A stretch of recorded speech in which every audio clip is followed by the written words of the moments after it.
Здравствуйте, в эфире студия телевидения Тува-24. С вами Алтын Казбуян. 29 июня на автодороге Чадан-Баженалак произошло опрокидывание машины.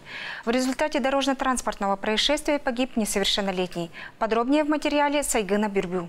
Вечером 29 июня в дежурную часть межмуниципального отдела МВД России Дзунхемческий поступило сообщение о том, что в результате опрокидывания автомашины УАЗ пострадали подростки. По прибытию на место происшествия предварительно установлено, что отечественным внедорожником управлял 13-летний житель города Чадана.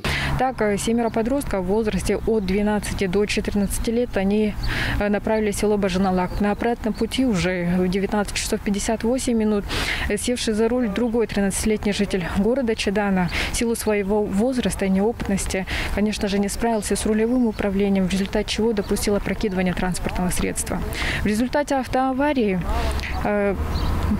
несовершеннолетний водитель погиб на месте от травм, несовместимых с жизнью. Остальные же 6 пассажиров, эти подростки, были доставлены в медучреждение.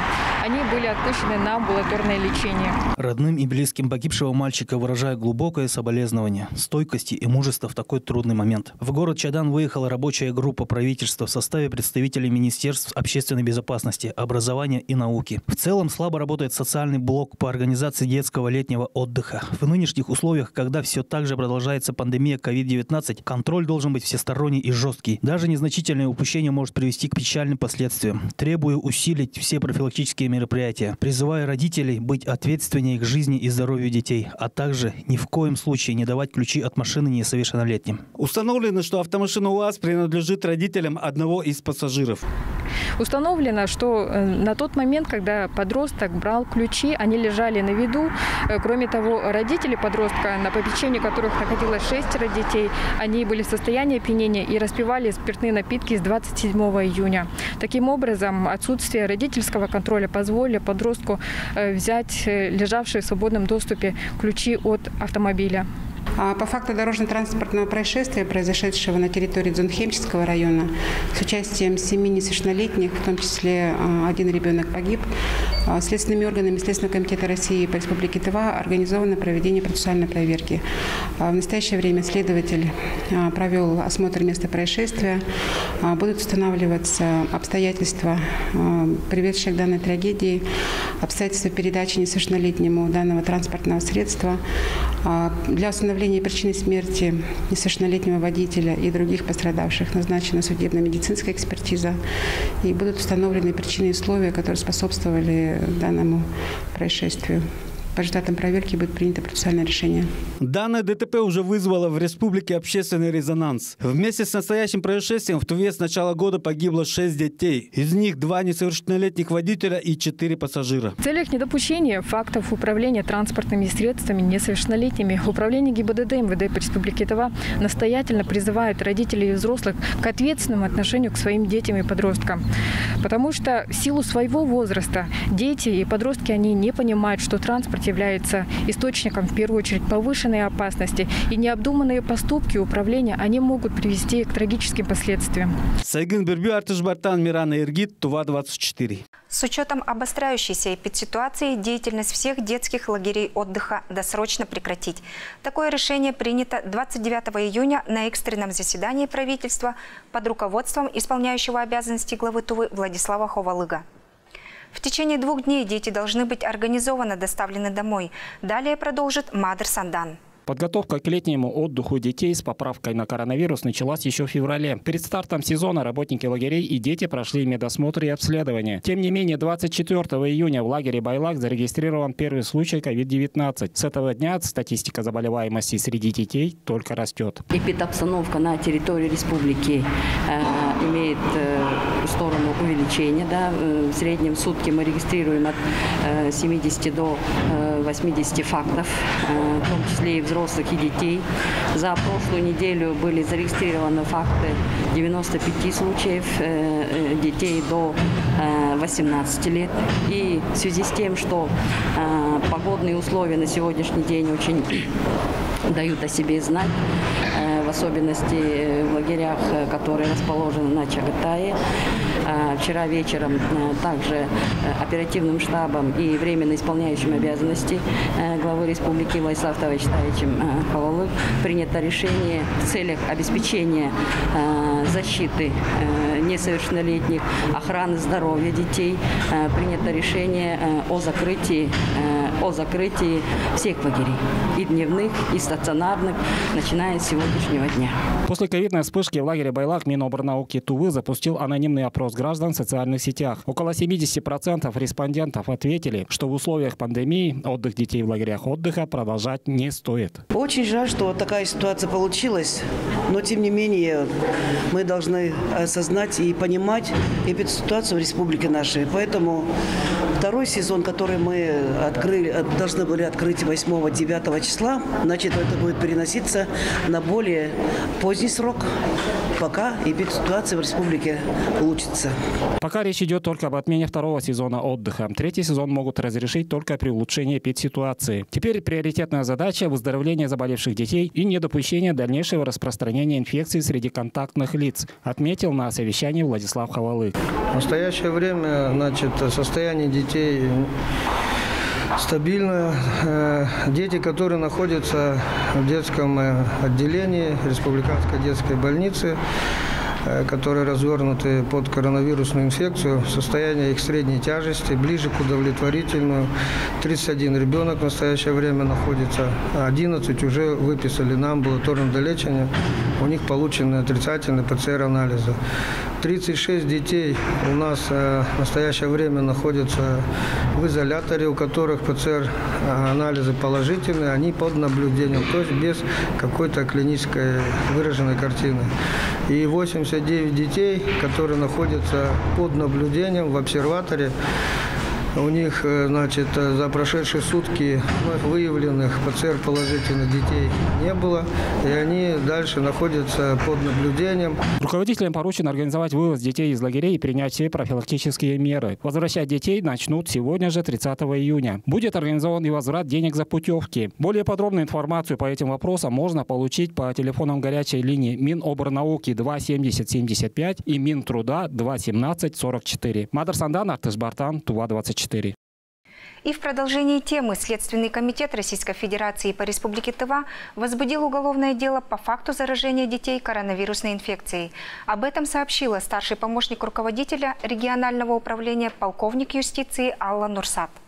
Следственными органами Следственного комитета России по Республике Тыва по результатам процессуальной проверки по факту массового заражения новой коронавирусной инфекцией детей, отдыхавших в детском оздоровительном лагере Байлак, возбуждено уголовное дело по признакам преступления, предусмотренного частью 1 статьи 238 Уголовного кодекса Российской Федерации, оказание услуг, не отвечающих требованиям безопасности жизни и здоровья потребителей. По версии следствия, в период с 10 по 22 июня текущего года в детском лагере находилось 162 ребенка и 33 работника. 22 июня к врачу-педиатру обратился несовершеннолетний воспитанник с жалобами на сыпь. После выставления педиатром диагноза аллергический дерматит, несовершеннолетний был доставлен в районную больницу, где по результатам медицинского исследования у него выявлено наличие инфекции COVID-19. 24 июня после изъятия сотрудниками Роспотребнадзора биологического материала у 68 детей и 9 работников также была выявлена инфекция. Все заболевшие дети и работники в тот же день были госпитализированы. Вместе с тем установлено, что с 11 июня к врачу-педиатру данного лагеря обращалось 35 детей с различными жалобами на боли в горле, насморк, головную боль и кашель. Однако врач-педиатр в нарушении методических рекомендаций и санитарно-эпидемиологических правил не принял мер по изоляции детей, не поставил в известность родителей и законных представителей, а также Министерства здравоохранения и Управления Роспотребнадзора. Помимо этого выявлены факты пребывания в детском лагере посторонних лиц, а также выход детей за территорию лагеря, что категорически запрещено санитарно-эпидемиологическими нормами, направленными на предотвращение распространения новой коронавирусной инфекции. В настоящее время следователями произведены осмотры места происшествия в Министерстве труда и социальной политики, Министерстве здравоохранения Республики. Изъяты нормативно-правовые акты, регламентирующие порядок и организацию летнего оздоровительного отдыха в регионе, в том числе в лагере Байлак. Изъяты личные дела отдыхавших в лагере детей и работников лагеря, их медицинские книжки и медицинские справки о состоянии здоровья. Продолжаются допросы должностных лиц и иных работников здравоохранения по обстоятельствам и порядку выдачи детям справок, являющихся свидетельством отсутствия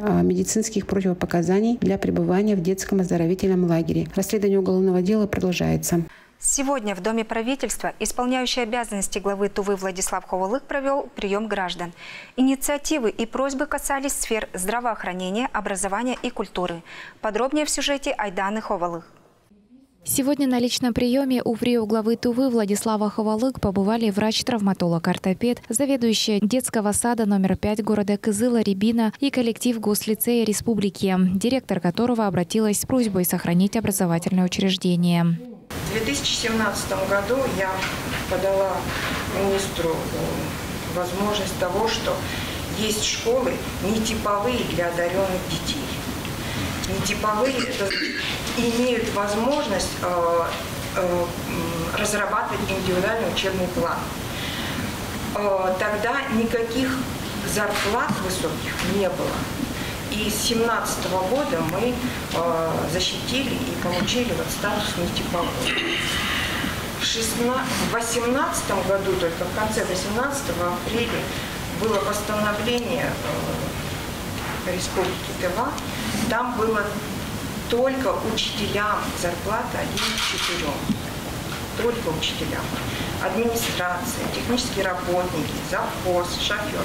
Никто не получает вот такую зарплату. Только учителя, которые дают вот результаты.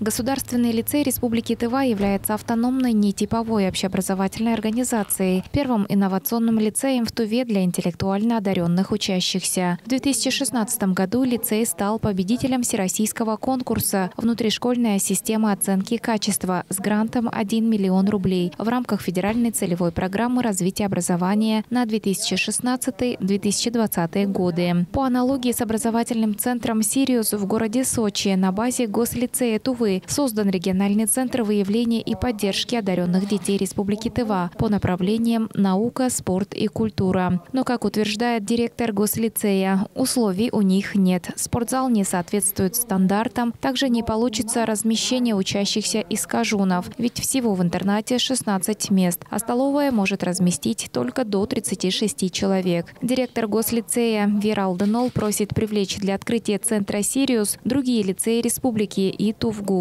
Владислав Ховалык обещал поддержать и сохранить лицей, ведь он входит в топ-50 лучших школ по итогам рейтинга по конкурентоспособности выпускников в сфере экономика и управления 2020 года.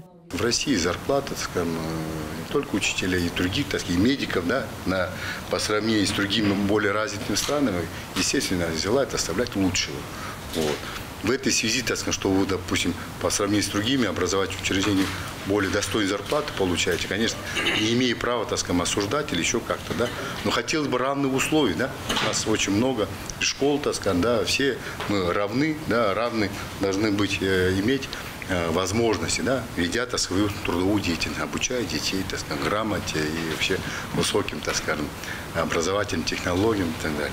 Следующим обратился врач-травматолог-ортопед, врач по спортивной медицине, лечебной физкультуре и реабилитации Адыгжи Оржак. Он открывает реабилитационный центр для восстановительного лечения не только для спортсменов Тувы, но и обычных граждан. Владислав Ховалык отметил важность такого центра реабилитации для достижения высоких результатов спортсменов Тувы на российских и мировых состязаниях. Адыгжи Оржак подготовил помещение для открытия центра. Сегодня он просит о поддержке в приобретении современного оборудования на сумму 6 миллионов 200 тысяч рублей. Свою мечту и свой проект я реализую уже в течение 5 лет. Сейчас уже в 2021 году уже реализовал. При поддержке правительства Вячеслава Тагиштаевича планирую эту клинику открыть уже в сентябре. Большинство людей, которые нуждаются в финансовых и берут кредит в долг и уезжают за пределы нашей республики. У нас тоже можно такое открыть с нашими специалистами. Просто немножко можно обучиться по направлению. Есть такие специалисты, которые за пределы нашей республики работают.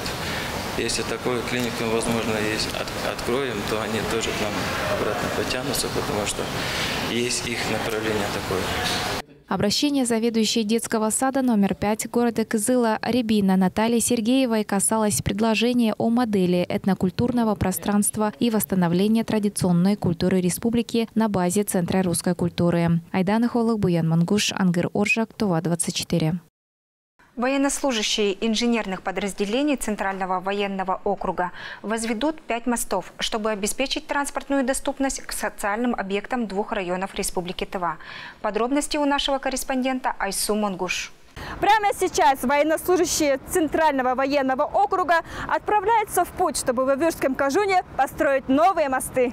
На подготовительном этапе военнослужащие проведут рекогносцировку районов, расчистку прибрежной зоны, подготовку насыпи и оборудование подъездных путей. Специалистами будет установлено 3 моста длиной около 80 метров через реку Мыганбурен до 20 метров через реку Чергаки. Сооружения обеспечат автомобильное сообщение на дорогах регионального и местного значения.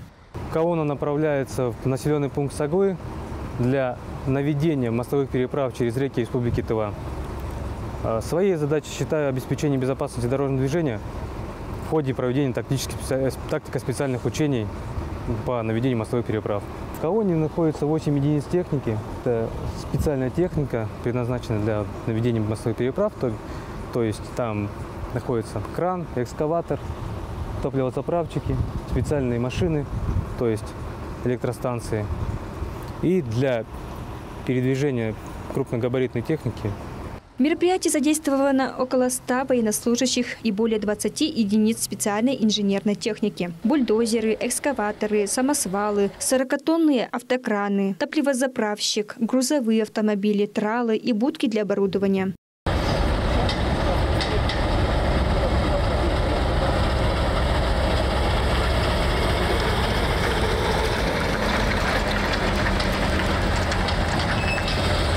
В Абакане уже готовы к отправке вертолетом мостовых ферм. Это стержневые структуры, которые служат основой будущей жесткой конструкции. Их доставят сразу на место строительных работ. Военнослужащие уверены, что завершат работы к октябрю 2021 года. Айсу Мангуш, Буян Мангуш, Ангер Оржак, телеканал ТУВА 24. В столичной мэрии ежегодно проводятся мероприятия по уничтожению дикорастущей конопли. К работе приступили 28 июня. Как ведется борьба с запрещенным растением и сколько гектаров от него уже очищено, расскажет наш корреспондент Инна Клоян. На полях Тувы пора биться с коноплей. Ежегодно сотрудниками мэрии города Кызыла проводится мероприятие по уничтожению дикорастущей конопли на территории городского округа. В связи с профилактикой незаконного оборота наркотических веществ были проведены мероприятия по уничтожению дикорастущей конопли путем химической обработки полей гербицидом «Торнадо-500». Эффективное применение химикатов заключается в том, что растение уязвимо на ранних стадиях развития. Дополнительно Министерство сельского хозяйства предоставило еще 40 литров химиката «Спрут Экстра», который, как уточняют специалисты, более эффективен для уничтожения конопли. Оно сначала вот так желтеет после 5-6 дней, а затем оно становится как вот так высыхает, а затем вообще чернеют. Поэтому как бы считается как бы с нашей задачей уничтожения как бы уже исполненным. Поэтому мы уже составляем уже акт, что мы уничтожили как дикорастущие растения конопли. На территории города Кызыла антинаркотической комиссии республики был обследован 51 гектар. Из них на момент обследования на 27 гектарах выявлены частичные очаги произрастания конопли. С 28 июня уничтожено путем химической обработки и ручной проколки 1,5 гектара дикорастущей конопли. Мероприятие по уничтожению дикорастущих растений конопля уже началась у нас с 28 июня и продолжится до конца июля. Также на территории города были уничтожены частичные произрастания дикорастущего растения собственноручно. Вред, наносимый наркотиками, чрезвычайно велик. От них страдает все общество и прежде всего молодежь. Инна Клоян, Чайхан Дангак, Мирана Иргит, ТУВА 24. Наш телеканал вновь возвращается к наболевшей теме пассажирских перевозок. Накал страстей не снижается. Продолжаются массовые жалобы и бурные обсуждения в социальных сетях. Установлен ли график движения городских автобусов и маршрутных такси, узнавала наш корреспондент.